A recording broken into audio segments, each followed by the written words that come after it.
Как пройдет поездка для вас?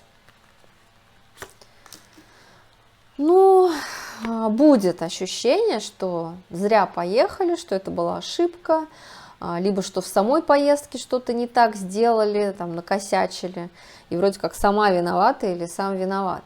Но это больше эмоциональное состояние будет такое, хотя вот объективно для вас поездка пройдет хорошо, то есть она пройдет результативно. Да, тут будут какие-то проблемы, будут какие-то ситуации, которые придется решать в пути, но все это решаемо.